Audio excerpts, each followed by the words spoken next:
Hello and welcome to the Gaggle, where we challenge and, if necessary, destroy media narratives. I'm George Szamuely. With me today, of course, is co-founder of the Gaggle, Peter Lavelle.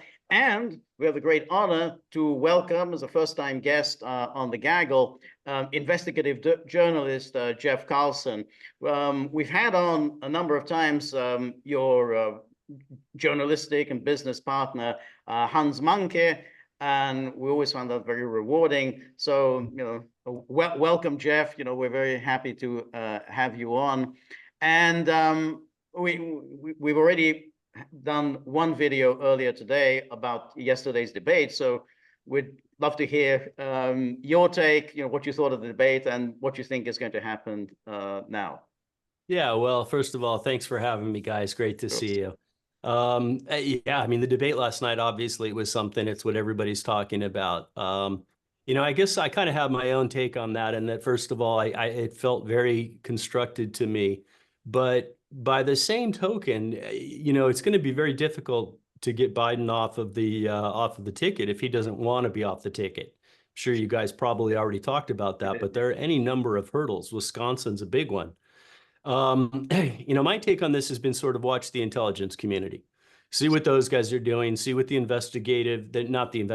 national security reporters, which are effectively, like for WAPO and the New York Times, those guys are direct conduits for the intelligence community. See what those people are saying and watch that very closely. I'm guessing there's going to be a lot of pressure brought to bear on Biden, but obviously he just came out with a statement saying that he's not going anywhere and he's ready for a second debate. So it is going to be very, very interesting to watch things unfold. It's interesting that you mentioned the intelligence community. One could make the argument, I think I would, is that Joe Biden is perfect for the intelligence community. He's doing exactly what they want. So, I mean, say it was a bad look, but he's still our guy. Yeah, I mean, he's kind of the penultimate pliable president, right? I mean, the whole reason, in my opinion, that he ran in the first place was basically to protect himself and because people wanted him to. And he felt, it was a bookmarker just to do what other people wanted. I personally don't feel like he's running anything in this presidency, that it's Obama, it's Rice, it's everybody else.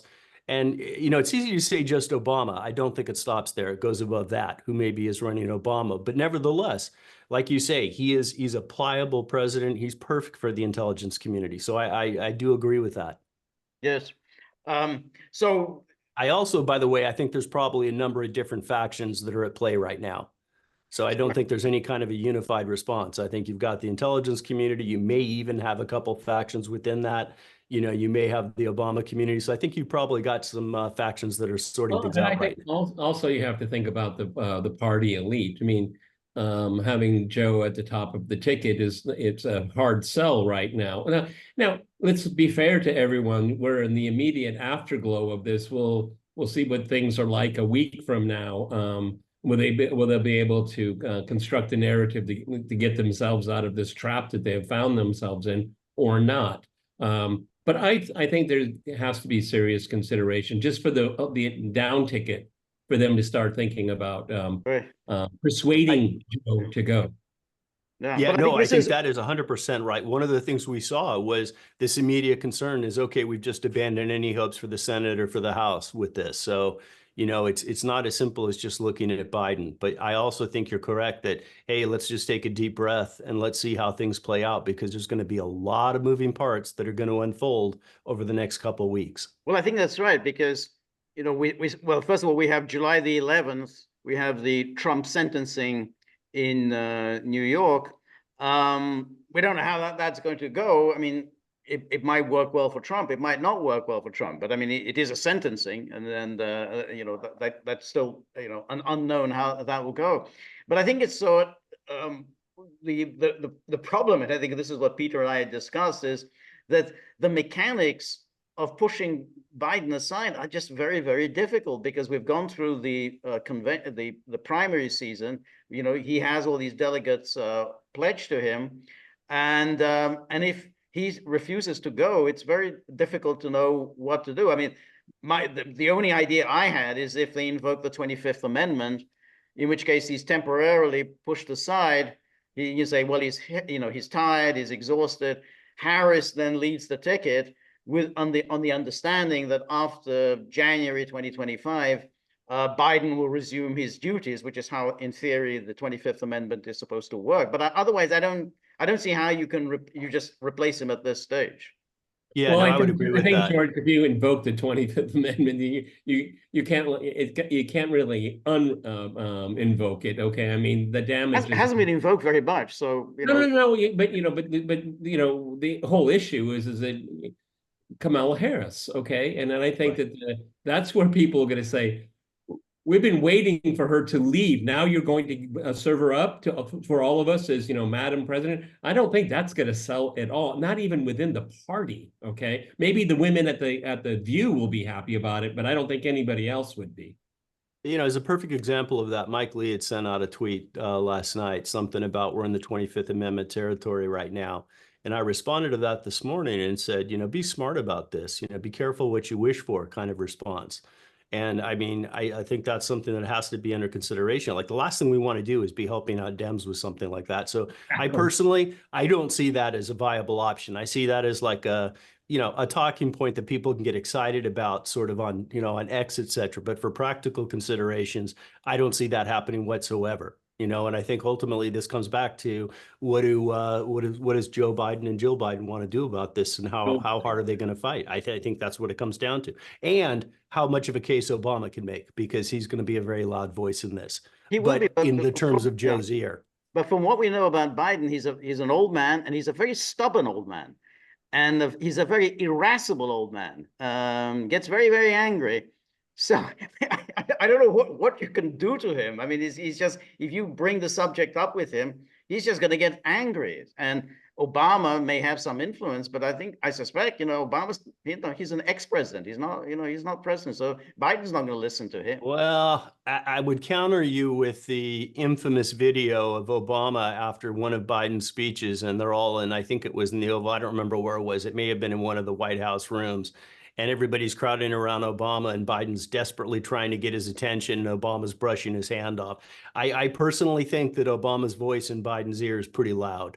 I think it is too. It maybe in a counterintuitive way. George is right. He's a former president. Who is he? But the party leadership looks to Obama, okay, as a unifier, okay, and as a two-time winner. Let's be fair, okay. And I think that if Obama were to press, I think, and he would have to press Jill, I think that this is a very viable possibility. Now, we have to remember another part of the equation. Trump desperately wants to run against Biden, okay?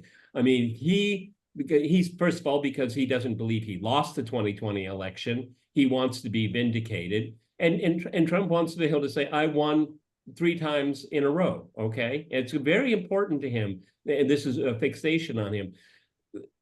And another point before I forget it, because what about Hillary, Jeff? Hillary.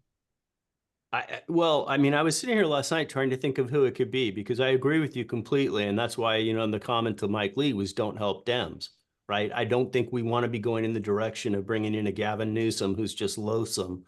Or a Hillary Clinton. I mean, really, I was trying to think, like who do Dems actually have?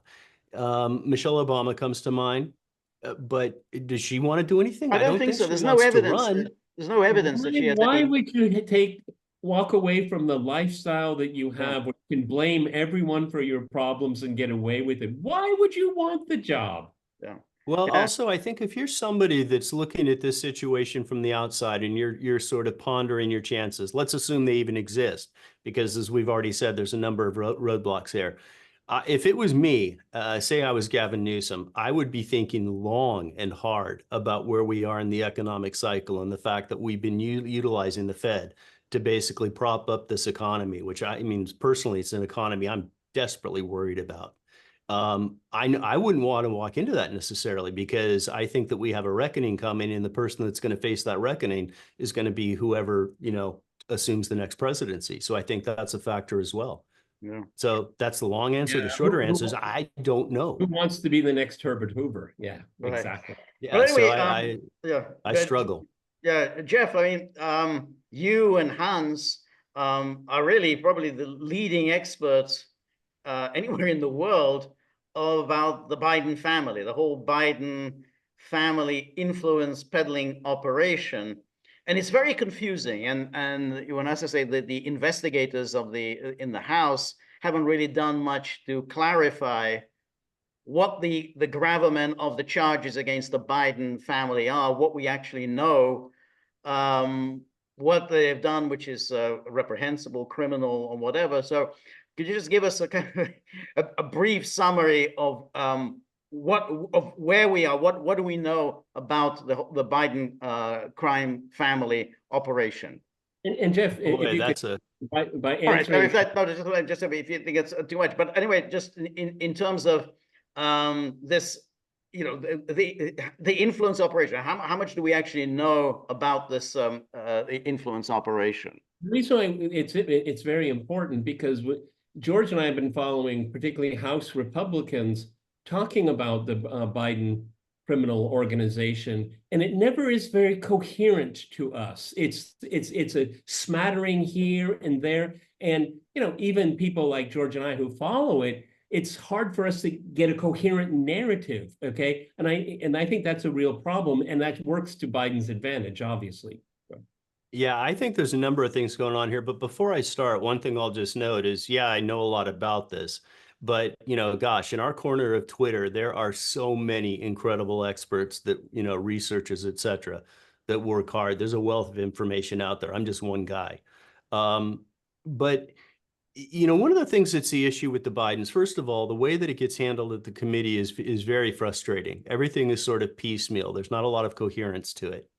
And even with, say, the most recent releases, like back in March, we found out that Devon Archer had turned over 3.7 million documents. So in just a treasure trove of information.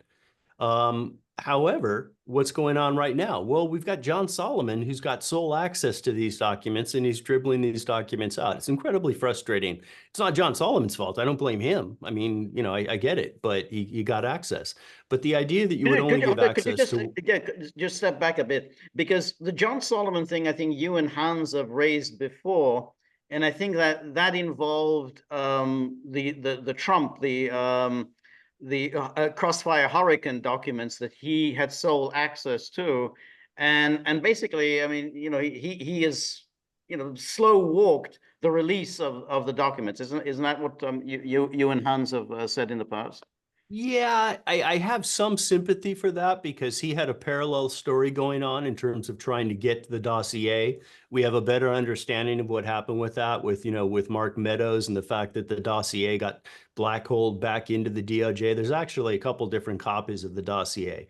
But yeah, that's been an ongoing pattern, you know, and he's a journalist. And if you got your hands on a wealth of information that creates stories, it's not the way that I would handle it, but I understand that to some degree. It's not so much blaming Solomon as it is, you know, looking at the House and saying, why are you giving sole access to one person? This should be more of a crowdsourcing operation.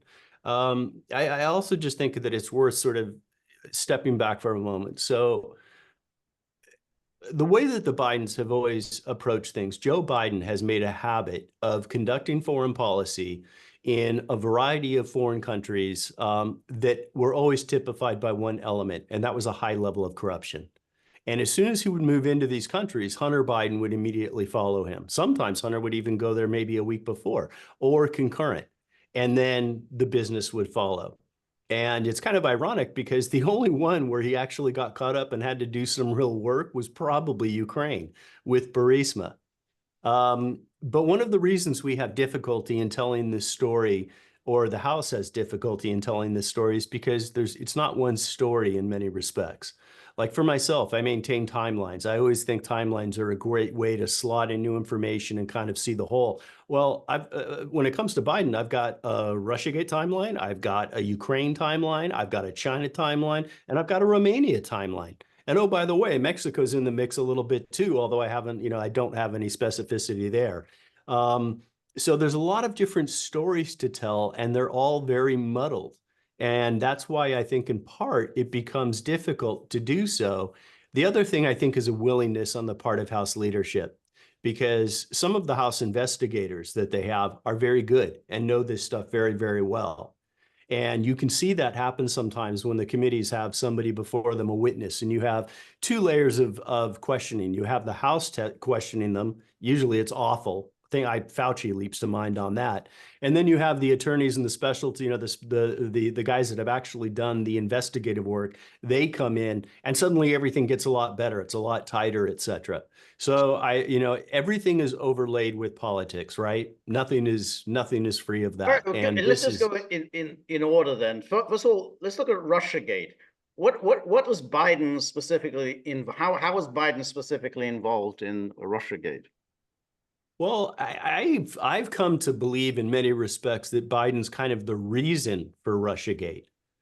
And the reason that I've said that is, when you look at what was transpiring with Ukraine, with China as well, China started much earlier, 2011. Ukraine started in 2014, and Biden's involvement with Ukraine kicked off with the maiden coup. Victoria Nuland brought him in. And almost immediately, as they always do, Biden enters Ukraine and Hunter and Devon Archer enter almost simultaneously.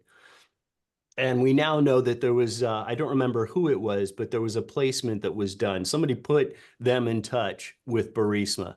So you could see where Hunter's actually scanning around for a business opportunity, and he's effectively placed with Burisma, and off they go. And Burisma was subject to an investigation at the time. Well, anyway, we can come back to the specifics of Burisma. But the idea was that Biden's involvement got more and more entangled. I mentioned earlier that Ukraine, ironically, may have been one of the few places where they actually had to do some work for their money. And that's the entanglements, where the owners of Burisma were stepping up their efforts as the second round of investigations intensified and really started demanding some efforts and involvement from Hunter and ultimately from Joe Biden, which they got. And I have to think, Obama probably had some limited knowledge. Obviously, he knows that his vice president is operating in Ukraine. Yeah, he's going to get briefed. But he probably doesn't know everything. There's going to be a need to know. There's going to be protection layers for Obama. But at some point, he had to come to a more or less full understanding of what was going on. And it's very interesting. If you watch the sequence of the replacement of the prosecutors, everybody knows the story of Victor Shokin getting pushed out by Biden. But there's another story that follows on the heels of that, and that's the replacement of Victor Shokin.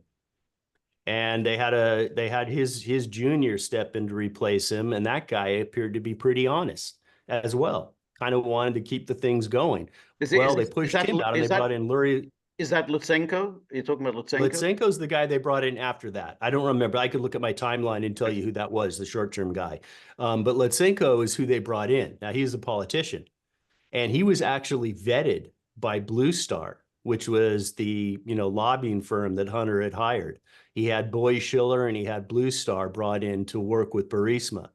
And Blue Star was doing a lot of the lobbying efforts, although so was Boy Schiller. And it appears that they hand-selected Yuri Lutsenko to ultimately be the finalized replacement. And once Lutsenko was in, first thing he did was fire everybody who was remaining in the prosecutor's office, including the guy who was temporary prosecutor general that he replaced. That guy was in place for a period of, I don't know, maybe a month. But all of this happened in tandem with phone calls with Petro Poroshenko, the president of Ukraine. So there appears to be a very coordinated effort to get the right guy in on, coming in behind Victor Shokin, who would then shut down the investigation in Burisma, and eventually he did. It was effectively shut down almost right away, but it didn't formally shut down until literally 2 weeks before Biden was effectively leaving office. And of course, Biden made a final trip out to Ukraine. So there was a whole process. The point of all that being is that at some point, Obama's knowledge had to rise to a higher level. And, what was the trigger point when Trump became president? The thing that really, really set everybody off was when Trump started poking around in Ukraine. And I think they always felt like, hey, there's going to be no problem with this. It's going to be It's good. Excuse me. It's going to be Hillary Clinton coming in, and we don't have to worry about any of the things we did. And all of a sudden, there's this massive, massive upheaval with Trump's win, and the whole apple cart is upset. And a lot of people think RussiaGate was really kind of heavily underway in 2015, 2016. Yeah, I guess, but the real intensive efforts came in after Brennan had already had got the FBI to start their Crossfire Hurricane investigation. Where it really took off was with the intelligence community assessment, which wasn't finalized until the first couple weeks of January 2017. Well, Trump's already won the election, and Obama's walking out the last couple of weeks of his office. And what was the motive? So what was the motive? That they thought Trump would start poking around and looking into? That's my belief. Yes. Mm-hmm. Yes. And what did the intelligence community assessment, if you've read it, it's an absolute joke. Yeah. It's a laughable document, but it was used as the predicate for the entire Russia collusion narrative. And yeah, there was noise about that in 2016 and, he's a puppet of Russia, et cetera. But in terms of truly hamstringing the Trump administration, it was the ICA, the Intelligence Community Assessment, that did that. Even though it's a joke of the document, that was their second effort when they went, oh my gosh, this guy is either going to win or won. We know that assessment, it was farcical, but I have to assume that the intelligence community knew exactly what Joe Biden and his family were doing in Ukraine and elsewhere. And they kept that to themselves and actually inverted it to work against Trump. I mean, Trump wasn't corrupt in Ukraine. The Bidens were, okay? And a good part of RussiaGate, correct me if I'm wrong, originates in Ukraine. Yes, that that's, I think everything ultimately goes back to Ukraine, and like you said, covering that up. And as far as the intelligence communities, a couple data points for you. First of all, Hunter was on the board of Burisma. Well, guess who else was on the board of Burisma? A guy by the name of Kofor Black, and former high-level CIA, official. Mm-hmm. And I don't know what you guys think, but my opinion is there are no retired intelligence community guys. Absolutely. Once an intelligence community official, always an intelligence community official. Yeah. And we've seen that with the coordinated efforts that have gone on with all the IC folks that, they used to just kind of leak to MSNBC. Now they get paid by them and just work for them. So they've cut out the middleman. Mm-hmm. But absolutely they knew. But there's another element to this that people aren't aware of that I've always thought was a fascinating story. And there's a unit in Ukraine called NABU. And NABU is this anti-corruption division that was established on top of, or sort of parallel to, the prosecutor's office. And it was established with the help of Joe Biden in 2014. And what did they do? They brought in the FBI. And you had a number of FBI officials, one of whom is currently in Congress, by the way.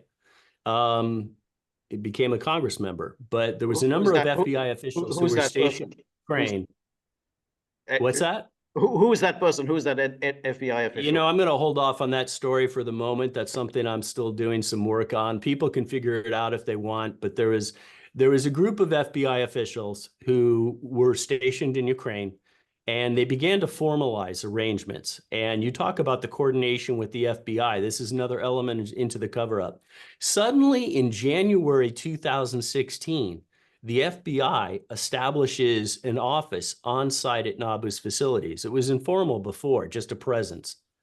And they entered into, they started formulating a memorandum of understanding, which they have gone to court to keep from seeing the light of day. NABU's been to court, I think, 2 different times and won. Kept that agreement from being made visible. So the FBI had parties on site in a formal office on NABU's headquarters starting in January 2016. And they had a full formal presence that was established. The memorandum was actually signed in June 2016. Now, why would they do that? Why would they suddenly feel compelled to have a formal presence at the office, which is parallel to the prosecutor and has an intimate eye on everything that's going on? Well, we know a couple of things already that happened. One, something that's always driven me nuts, is Latvia came to Ukraine with credible allegations of money laundering by Hunter Biden and by Devon Archer and by 2 other unnamed Americans who were affiliated with Burisma. So if I was to guess, I would think maybe Cofer Black falls into that category, but that's purely speculation. And Ukraine sat on those. Those went to NABU headquarters. NABU sat on them.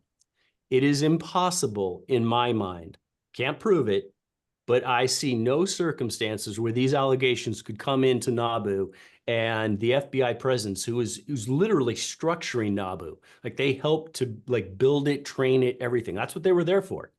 That they were unaware of these allegations. Ukraine sat on them, and they ultimately expired. And Ukraine later, rather Latvia later said, we asked for responses from them, and we never got anything.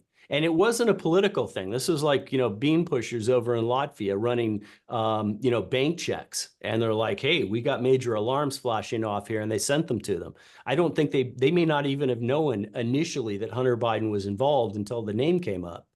So those allegations got sat on. And of course, with all the things that were done with the, the prosecution of Hunter Biden and the delay tactics, all of those things went away under statute of limitations.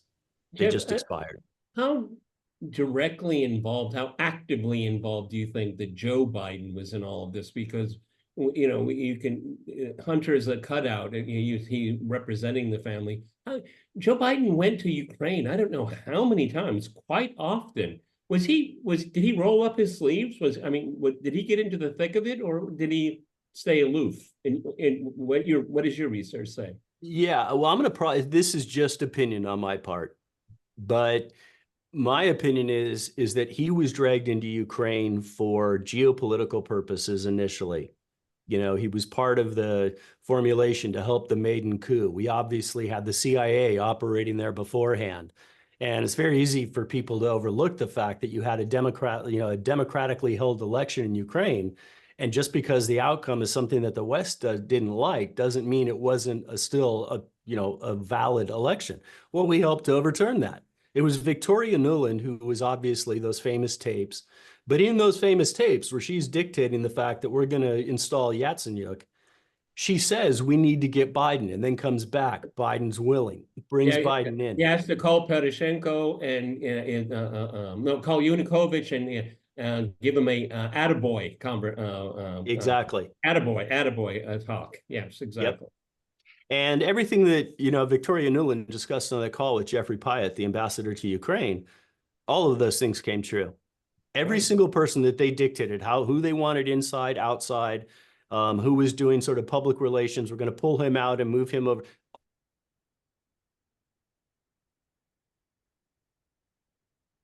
Looks like Jeff. Looks like we've had a temporary freeze. Okay, well, we can wait. I think it's a really interesting story. I mean, I think it's the link between RussiaGate, Burisma is a fascinating. You said Ukraine was always very much involved in that. Step by step. It was always. Well, you remember the. Masha, the American. Yeah, the Masha Jovanovic. I wanted to bring up. Something quite fascinating is that, even though she had her little tears and all of that, it looks like we lost Jeff. Well, maybe let's see. Maybe he'll come back. All right. Let's pause this for a bit. Okay, and we're back with Jeff. I think we've sorted out the technical issues, I hope. Anyway, let's continue with post-Maidan Ukraine, and we're talking about the anti-corruption unit, so-called anti-corruption unit that was set up in the aftermath of Maidan, in which the FBI was very actively involved. And really, the question was, what exactly was the purpose of this anti-corruption unit? What were they trying to achieve with that? Well, that's a giant question, because why do you need this it sounds politically very good, But what, they were really doing was they were a parallel operation to the already pre-existing prosecutor general's office that was doing all the work. I just maybe just back up for one sec, because I think before we cut off, we were talking about how Biden actually got into Ukraine and what was his ultimate objective and how deeply he got involved. And again, I think he came in for geopolitical concerns, and he was part of the maiden coup, effectively. He lended his name and his effort and everything there. And that was the genesis of being involved in Ukraine. And Hunter was it was convenient then for Hunter to go into Ukraine and do his things with Burisma. He got on the board right away. He was getting a very large stipend, an inordinately large amount at the time for being on the board, et cetera. And I think what happened is, unlike everywhere else, one of the kind of defining features of the Bidens is they go into these corrupt countries and then they just kind of work off their name. And Hunter never actually does anything. That's been the way that he's operated. He did a lot of things, but he didn't do any work. That's for sure. Exactly. And that's why I said earlier on that Ukraine was a little different, but it evolved into that. I don't think this is anything they ever wanted. I think they slowly got more deeply entangled with Burisma. What happened was Viktor Shokin was starting to investigate not only Burisma, but he started to investigate Hunter and Devin. And that is where I think things turned. He's talked about that. Viktor Shokin has done interviews where he discussed the fact that he began to turn his sights on to Devin and to Hunter. Why specifically on those two? What because of money laundering? What was it about those two that interested Shokin so much? Yes, I don't have any proof of this, but I think that it dovetails into the same allegations that came out of Latvia for money laundering. Shokin said the words money laundering, and was looking at their involvement. So his investigation had broadened a little bit. He's looking at Burisma, which is a very corrupt entity. The whole way that its owner Mykola Zlochevsky made his money is back in the day. He was the Minister of Natural Resources, and he just allocated the nation's licenses for these various natural resources, and he gave them to Burisma. That's how Burisma was effectively made. That's how he became a billionaire. Have you talked about how the FBI created this parallel anti-corruption? But it seems to me, having been to Ukraine many times, it seems to me that they were creating a parallel money laundering operation, protecting their clients, okay? And it's, so they can see what the official anti-corruption unit is doing, and they get a heads up to protect their clients, their friends, and just in the Archer and Biden, you have to leave them alone because they're seeing the same things. It's a protection racket. Well, and it goes deeper than that too, because NABU officials, we're now talking again about this unit that was set up, started in 2014, and then began to become a larger, more official unit. The head, Artem Sitnik, hopefully I'm saying that name relatively correctly. He was the head of NABU. Well, what did he do? He ran out and had a meeting along with a couple of his other officials with Joe Biden in January. And at one point, the Biden administration during those meetings was trying to pressure them that they wanted the FBI to wholly take over the Burisma investigation. And they fought back against that and said, no, we're going to deal with it. Well, a couple months later, the Shokin problem was taken care of anyway. But these were officials at the NABU division, which were feeding information into the Biden administration throughout in terms of what was going on. That's part of what those meetings were. That was separate from, the prosecutor's office. They're literally on site in Washington, D.C., giving them information. There's a guy, Andrei Telezhenko. He was a part of a few of these meetings, and that's where we were seeing this bizarre interfacing with the ambassador to the U.S. from Ukraine, who was also getting politically involved to the point that he ended up writing an unprecedented op-ed against President Trump. In 2016, yeah. So that was the parallel effort. There's one other really important thing about NABU. They were the entity that brought forth the Black Ledger, the infamous Black Ledger, which is, from everything I can tell, is completely fabricated, that took out Paul Manafort. Right, that's right. Now, Marie Yovanovitch was a kind of instrumental in this, because I remember when she testified during the impeachment, the first impeachment hearings, and I think she was asked specifically because she said, "Oh, we were fighting against corruption, and we really fought against corruption in that was the point of NABU." And I think she was asked, and I think maybe Jim Jordan asked her, "Well, can you name some companies that you actually went after with NABU?" And then she said, "Well, I can't off the top of my head." That's because there weren't any. Yeah, That's right. that's what it was very striking that she claimed, "Oh, well, I was really fighting against corruption," and then she couldn't even name a single company that she recommended for. And she was very nicely rewarded for lying. She was Yeah. nicely rewarded, got a nice gig at Georgetown, so always good. NABU is not a big division. It's a name. It sounds very nice, the Anti-Corruption Bureau of Ukraine or whatever the translation is. But it was more a political construct than anything else. And effectively, it was slotting in next to the general prosecutor's office with this incredible tug of war where they're trying to get all the information that the prosecutor had. They were also conveniently able to kind of go to war with the prosecutor's office and start making noises about, Shokin being a bad guy, et cetera, all of those things. But I always viewed them as just a handful of people that were purely a political construct that allowed the FBI to be on site in Ukraine, in their offices, monitoring what was going on. So, and then the time sequence, go ahead. Well, I was just going to say, you said that in the case of Ukraine, the Biden family had to do some work. Is it, again, having been there many times, I would maybe assume is because its corruption is so vast and all powerful in their politics. Do you think the Bidens underestimated their abilities? That they didn't realize that the line between politics and corrupt business, there is none. They're one and the same in Ukraine.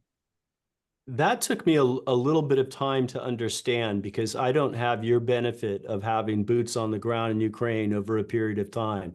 But I know that when I began looking into Ukraine, it started becoming baffling, unlike anything that I'd looked into elsewhere. It's only because gotten worse. there are no good guys. It's only gotten worse.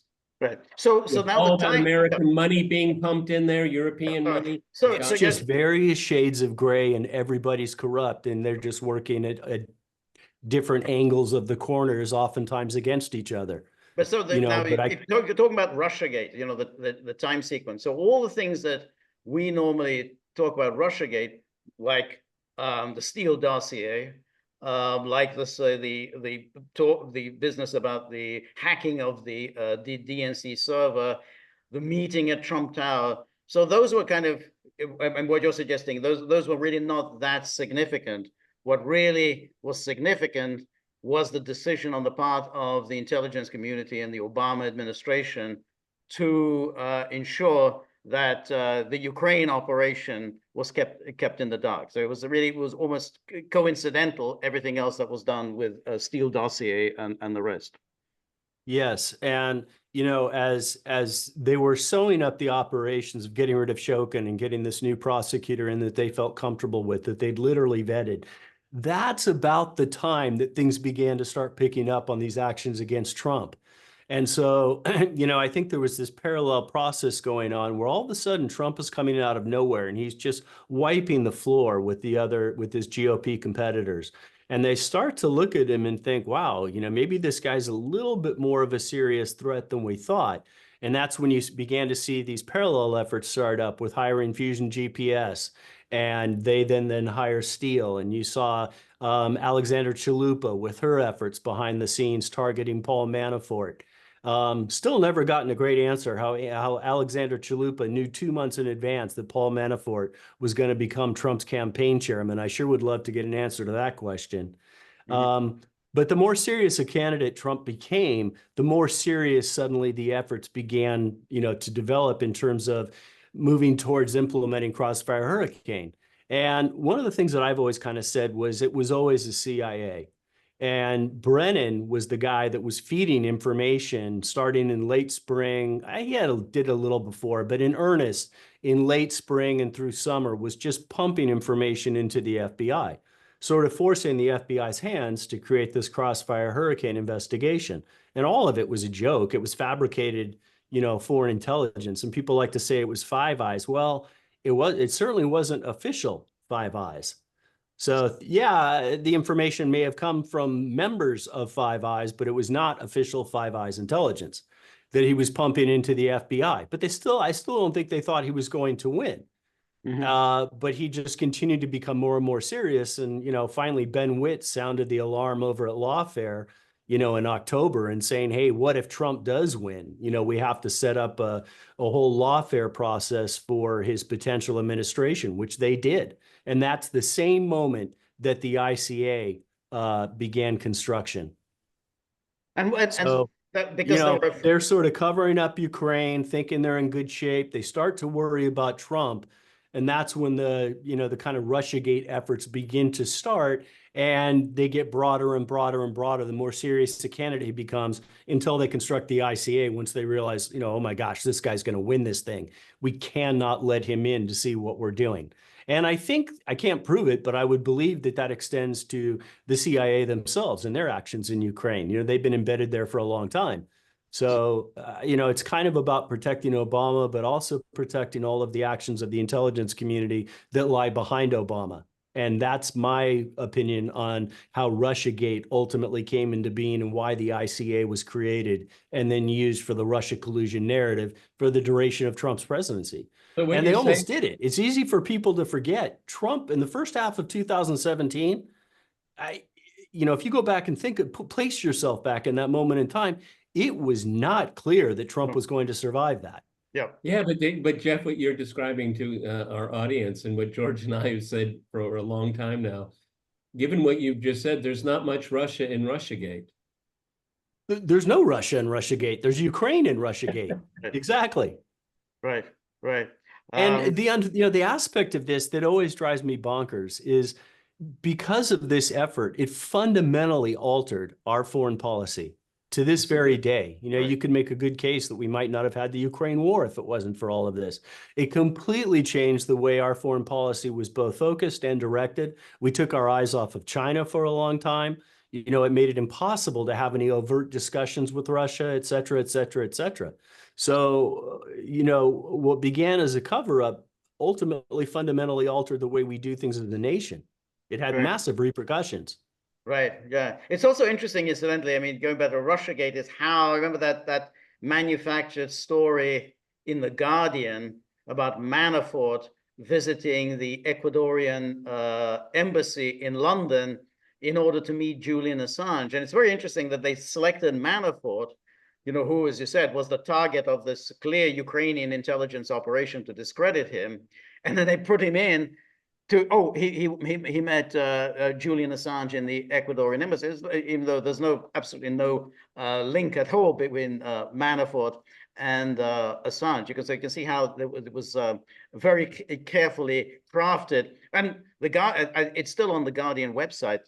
That story. So there's a little known element to this. I was trying to pinpoint, excuse me, how the Black Ledger came into being. And ultimately, it was through digging through a lot of testimony. The best I can ascertain is the Black Ledger first came into the DOJ through Nellie Orr. Nellie Orr was working for Fusion GPS at the time. Nellie Orr is the husband of, high-level DOJ official Bruce Orr. And she was always in keeping Bruce Orr, Lisa Holton, I think it was Wheatley, a couple other people on these emails. It was all her work was being sent basically in real time into the DOJ. And sometime in very early May, she got a heads up about rumors of a Ukrainian black ledger, black document that had allegations of all of this money laundering. And she got it off of a guy, Holmov, who's a Ukrainian blogger. Anyway, that's the very first mention that I can find of it. Holmov first disclosed its existence at NABU. Once again, we have this NABU division comes into play, that NABU was about to get their hands on this black ledger. And the very next day, she was aware of that before anybody else was and sent that into the DOJ. Now, obviously, the news of the black ledger didn't become public for another couple months. Rumors started to develop, but that's the earliest point at which I could find any development of the Black Ledger. And on day 2, it was into the DOJ because of her. You know, we have the articles that she sent to them. Do you think that Trump understood all this? Do you think he had at any point had an understanding of this whole Ukraine, CIA, Burisma, Biden operation? No, I don't know that, but I don't believe it today. Does he understand it today after all these years? Yes. Okay. Yeah. I'm always a little cautious with that because, yes, I'm positive he understands it. How he's going to translate that to policy decisions and personnel decisions, et cetera, I don't know. But yes, but he certainly didn't know. And, you know, I mean, for all the noise that he made against Hillary Clinton, I think once he won the presidency, he kind of naively thought, which I don't think I can honestly blame him in those early days of thinking, all right, I surprised you guys, I won. Let's just all be friends. I'm not going to go after you, and you guys just let me be. You know, he publicly announced that he wasn't going after Hillary Clinton, and you know, whenever that was, the first days, might even been before inauguration. No, he said it. He said something to that effect the night he won. Yeah, I knew it was. I thought it was early, so it was the night he won as part of his kind of, you know, concessionary aspect to his win. Very naive. So when he, and to them, all, you know, when they hear those words, all they think is pedal to the floor.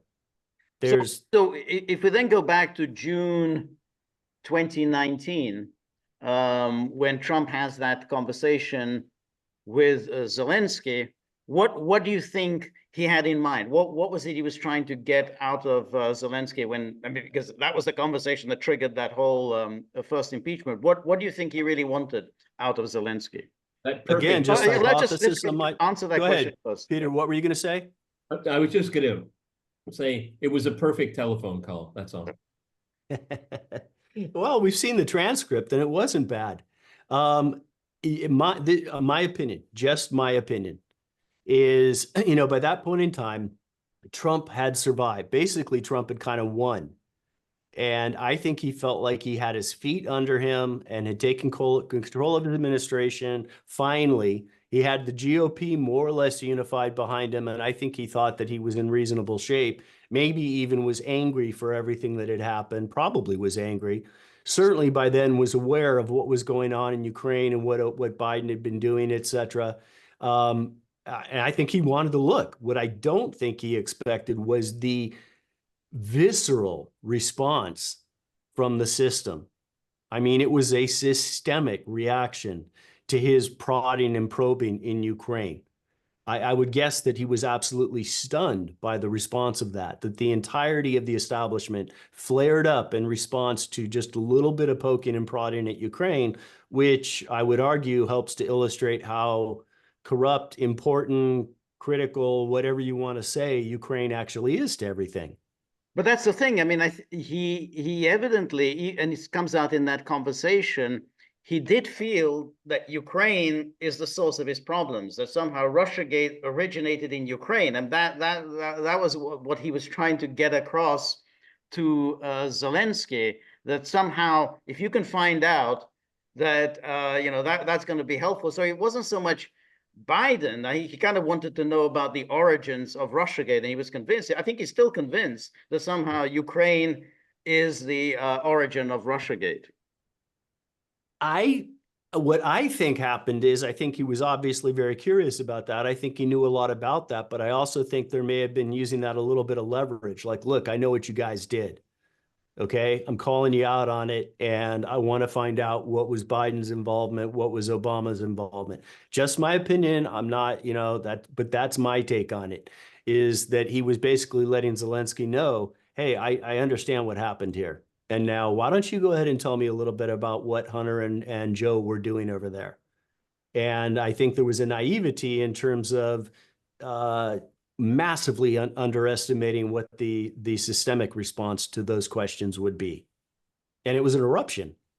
Right. George asked a very interesting question. Did Trump start poking around because he wanted to understand the origins of RussiaGate, and then he found out that the Bidens were very much part of that. You see what I'm saying? Was he looking specifically at Biden and to find out what happened with RussiaGate, or was he looking at the origins of RussiaGate in Ukraine, and then he realized, oh my goodness, the Biden family's name is all over it. You see what I'm saying? No, I think that's what happened. I think he'd already had come to a relative that the Biden's name was all over everything, and that he went there with intent. Again, can't prove it. That is just my belief. That by then he was reasonably well appraised, that he knew the answers to the questions he was asking, but he didn't have proof to the questions that he was asking or wanted answered. And they were directed for that purpose. Right. So I think that he very much went there with intent and with foreknowledge. But that's the thing, that in June 2019, it was by no means clear to anyone, to me or to, I would have thought, Trump, that Biden will be the Democratic Party nominee. I mean, Biden just seemed already kind of out of it. I mean, it's so therefore, I don't think he went in with a view, I need some information about Biden. Oh, I don't mean it in the sense that it was looking for political ammunition in anticipation of a Biden run. I would agree with that. I don't think that's what it was about. I think there was I don't know if retribution is exactly the right word, but a president feeling very wronged, who'd been hobbled in the first 2 years of his presidency, who felt that he'd found his footing and maybe wanted to go after and be able to have a little political pressure or whatever that he could apply to kind of the system as a whole, perhaps using the Bidens to do it. I don't think that he thought Biden was going to be his political opponent at that time. I wasn't meaning to suggest that. I think the only reason Biden ran is because of all of this. I don't think Biden wanted to run. That's such an interesting theory. That's such an interesting, I think we're all in agreement that, Trump had got his footing by 2019, sometime in that year. How could that have come about when we have the intelligence community so dead set against him? I mean, he had to find out maybe he had people speaking to him privately. A friend of mine once pointed out to me, he said, Trump is criticized for golfing too much. This is when he was president. But my friend pointed out to me, maybe that's the only time he actually can talk to people without being surveilled by the U.S. government, his own government. So he's on the golf field, and that's when he said, "Tell me the truth. What's really going on here?" Yeah, I never had a problem with that aspect of it, because I always assumed that's what effectively was transpiring, that there was a lot of, I've got to get out of the viper's den and actually get information that I want. And he had various people working for him. Remember what Devin Nunes was doing, the great, incredible work that he had been undergoing, and how hard they tried to sideline him.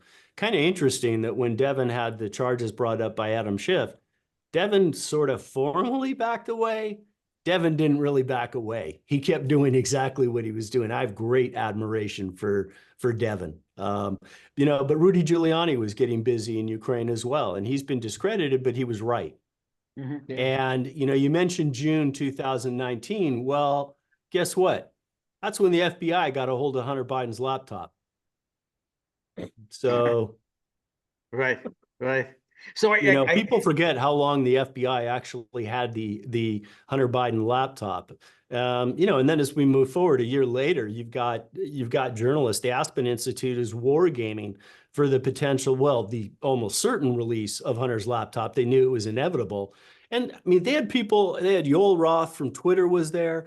But the one that really irks me is they had Ellen Nakashima from the Washington Post. She had a full copy of the Hunter Biden laptop and never wrote a single story on it. And she was participating in that meeting as to how to react to prevent the Hunter Biden laptop story from getting out.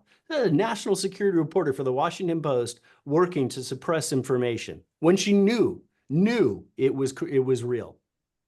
Right.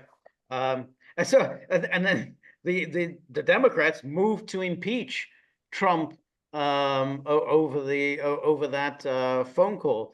What was the mechanics of that, do you think? I mean, the intelligence people, they got to Nancy Pelosi and say, you have to move and impeach Trump over this, because at the time it seemed completely baffling. I mean, like, what the hell is this about? I mean, you're impeaching him for what?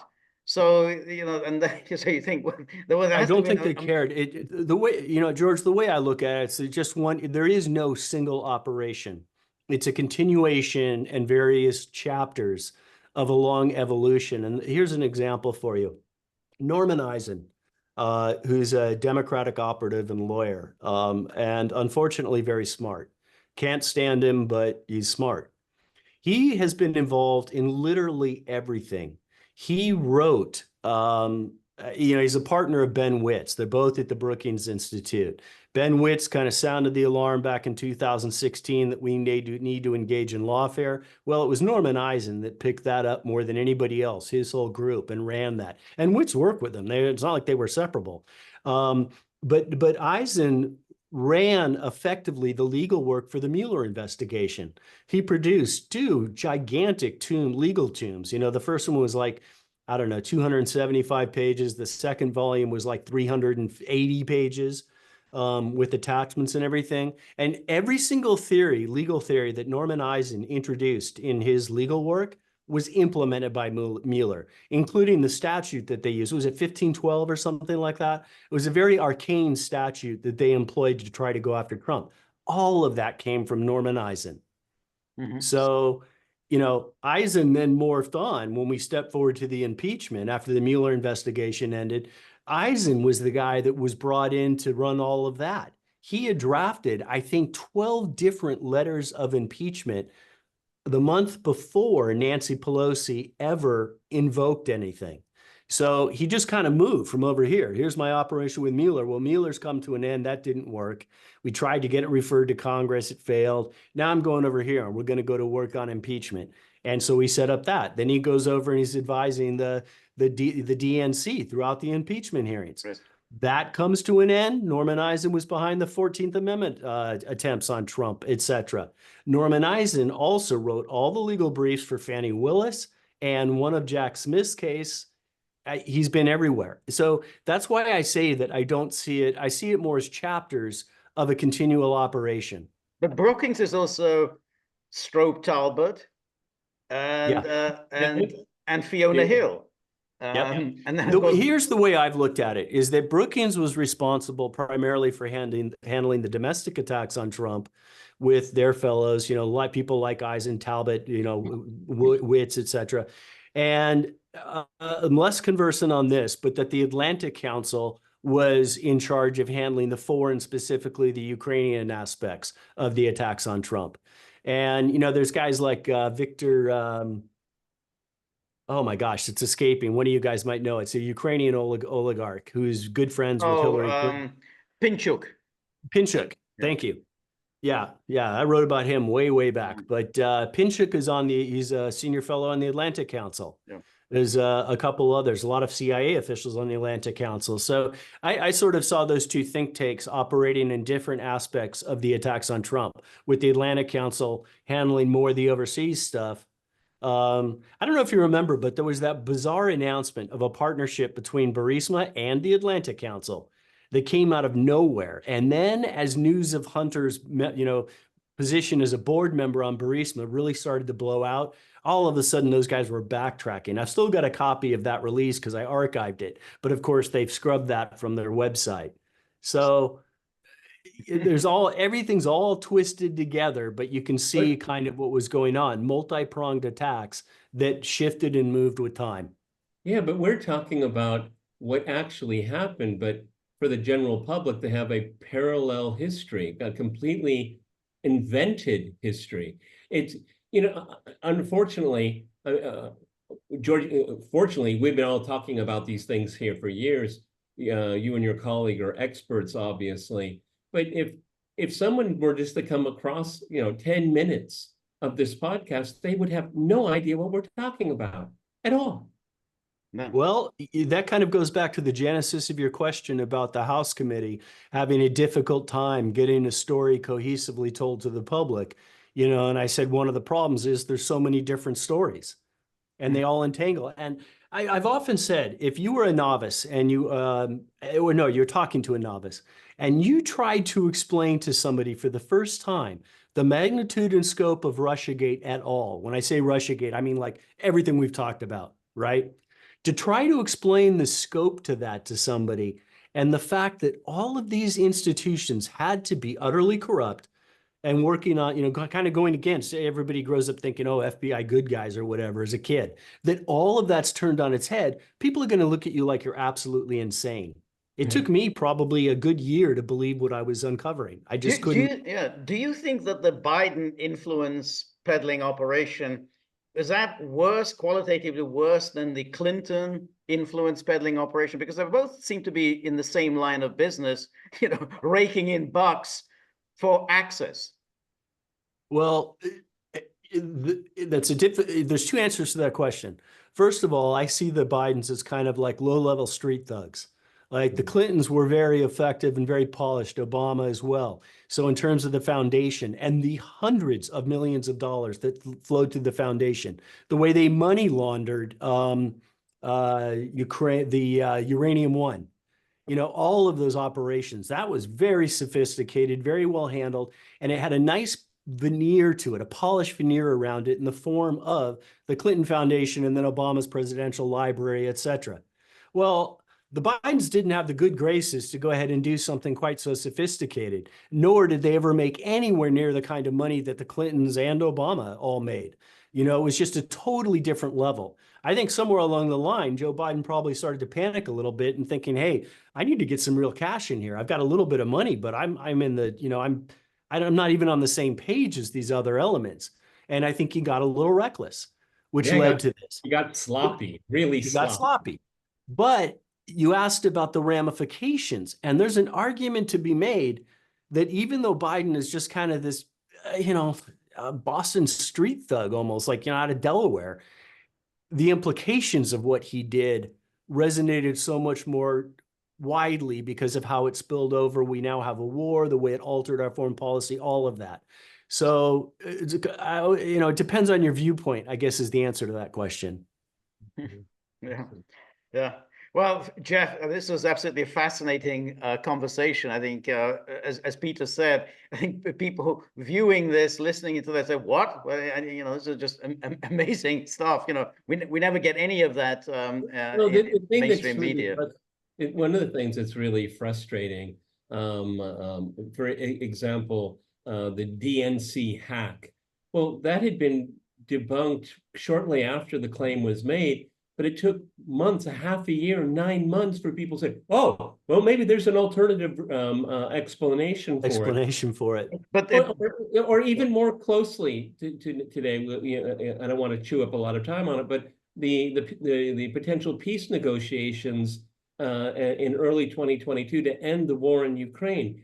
And the ones that Boris Johnson came in and hamstrung. Yeah, it's like news in the New York Times last week. But what you said is that we were talking about it in real time. Yeah, but the thing is, except, I don't know how you feel about it, but I always look at the Washington Post and the New York Times as conduits, and they are the feeders for everything else. So, right, everything operates downstream from those two entities, and that includes like CNN and everything else.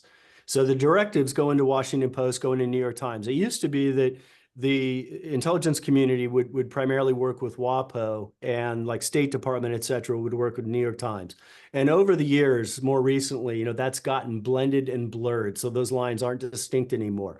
But that's where it comes from. And I look at every single national security reporter at those institutions as simply extensions of the intelligence community. They're not reporters. Perfect example was Ellen Nakashima working with the Aspen Institute as to how to cover up the release of the Hunter Biden laptop. Right. These aren't reporters. No. They're embedded intelligence community assets. And as long as you look at them like that, everything else makes sense. Before we go, I'll give you a quick example that maybe you don't know this story, but I was provided all of the transcripts a number of years ago on Peter Strzok, Lisa Page, et cetera, et cetera. I was the first one to get them. Nobody else had them. Actually, nobody got them until the House released them, 6-9 months later.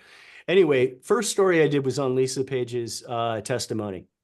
And it was pretty much a terrible article, but I tried to get as much. I was asked not to release the transcript, so I tried to provide as much detail as I could in the articles, if you understand. And within an hour of that story being publicized, the New York Times responded with a front page story And they were kind enough to link to my story. And, you know, but basically they reframed the entire Lisa page. Everything that I'd written, they reframed it, although they linked to my story. Front page, didn't really discuss me very much. It was mostly discussing Lisa Page. But the point of that is they had her testimony all the time. The level of detail that they had in there, I spent weeks going through her testimony, and their response in having a front page article out within less than an hour after we'd published, linking to us, and the level of detail they had, they knew everything. Right. But what's also interesting, I mean, but Peter mentioned about the DNC hack, but official history, and you saw this, you know, following the release of Julian Assange, official history, oh, this was the GRU that hacked the DNC. They passed on this information to Julian Assange with a view to securing the presidency for Trump. And that's the thing. And you know, they're absolutely determined to make that official history. And you notice that when Assange pleaded guilty, there were conditions attached. The conditions were he had to destroy some 20,000 documents. They never specified what those documents were. I suspect it pertains to that DNC hack. Oh, I think they told him he had to destroy everything. Yeah, but I think that in other words, he cannot now go and say, you know who was behind the DNC hack? It was Seth Rich. He will never be able to come up with that story. I think that was the condition of his release. I can't say very much, but I can tell you that that story is not dead. So, you know, there's people that are hard at work on that. And it's, I think when it comes out, you're going to see it's very different from kind of the official narrative. That does maybe play into one last thing. We were talking about the intelligence communities. I've come to see entities like the FBI as being in position not to do the work that you and I would have historically thought of them doing as, say, young boys growing up and admiring the FBI, but rather that their entire purpose is to be there to paper over all the actions that are undertaken by the establishment and its entities, you know, its figureheads like Obama, Biden, et cetera. That's what they do. That's what it looks like. That's their job. Right. Well, Jeff, thank you again for this fascinating conversation. We learned a great deal. And I hope you'll join us again very soon, because we only touched the surface of the story. It's a huge story, and we want to know a lot more about it. So thank you again, Well, Jeff. it's a pleasure talking with you, and it's really nice to talk to two gentlemen who are so versed, where we can actually converse about this stuff. So when we had the break, I was saying that to George. It's so nice to talk to somebody that knows what they're talking about. Exactly. Anyway, remember, if you like the Gaggle, please like, share, and subscribe. See you soon. Bye.